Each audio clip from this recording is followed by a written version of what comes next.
ایک وقت کی بات ہے کہ ایک جنگل میں بندروں کا جھنڈ رہا کرتا تھا۔ انہیں بہت دنوں سے یہ خواہش تھی کہ انہیں ریگستان کی تفریح کرنی چاہیے، مگر انہیں اس بات کی کوئی خبر نہیں تھی کہ آخر ریگستان کیسے دکھتا ہوگا، وہاں پر کیا ہوتا ہوگا۔ یہ جاننے کے لیے کہ وہ ریگستان کیسا لگتا ہے، انہوں نے ریگستان کی طرف اپنا سفر شروع کر دیا۔ پورا جھنڈ اس سفر میں شامل تھا۔ دن بھر چلنے کے بعد تھکے ہارے بندر ندی کے کنارے آ کر رک گئے۔ بندر جہاں رکے وہ ندی سوکھی پڑی تھی، آس پاس کا علاقہ بھی سوکھا لیکن ریگستان کی طرح نظر آتا تھا۔ بندروں نے ندی اور اس کے آس پاس کے علاقے کو دیکھ کر یہ سوچ لیا کہ کہیں ہم ریگستان تو نہیں پہنچ گئے، لیکن پھر بھی وہ اصلی ریگستان کی طرف چل پڑے۔ دھوپ بہت تھی، پھر گرمی کا موسم اور دوپہر کا وقت۔ جب بندر چلتے جا رہے ان کے پاؤں میں درد ہونے لگا، لیکن دل میں ریگستان کے دیدار کا شوق انہیں اپنی منزل کی طرف لے جانے لگا۔ ندی کے بیچوں بیچ ایک بہت بڑا درخت تھا۔ اس درخت کو دیکھتے ہی پورے بندر درخت پر چڑھ گئے۔ صبح سے چلنے کی وجہ سے وہ تھک چکے تھے اور انہیں زور کی پیاس بھی لگ رہی تھی۔ بندر آس پاس نظر دوڑنے لگے، انہیں پیاس بجھانے کے لیے آخر پانی کہاں سے ملے گا۔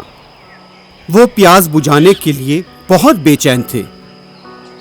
انہیں دور کچھ پانی جیسا دکھائی دیا، انہوں نے راحت کی سانس لی۔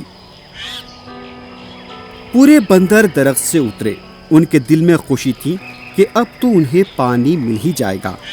وہ وہاں پہنچے تو دیکھا کہ جو پانی جیسا نظر آ رہا تھا وہ تو وہاں سے غائب تھا۔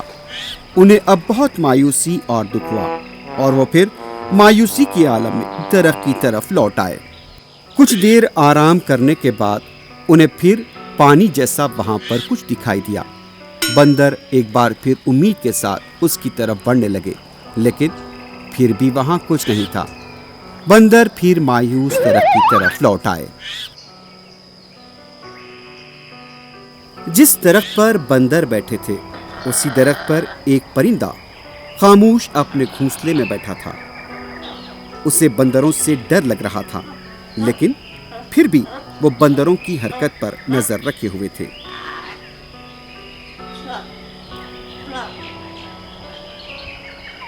بندروں کو مایوس دیکھ کر پرندے نے ان کی مدد کرنے کا فیصلہ کیا۔ پرندہ اپنے گھونسلے سے نکل آیا اور بندروں سے بات کرنے لگا۔ اس نے کہا،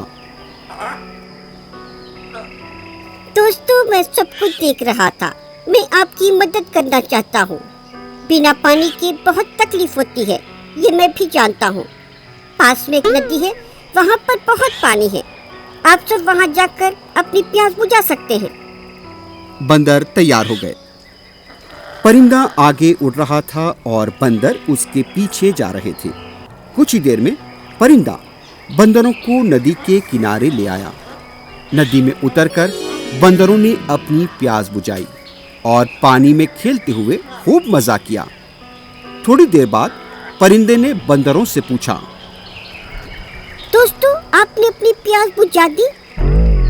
بندروں کے جھنڈ میں سے ایک بندر کو غصہ آ گیا، کیونکہ پرندے کو ندی کے بارے میں پہلے سے پتا تھا، لیکن اس نے انہیں نہیں بتایا۔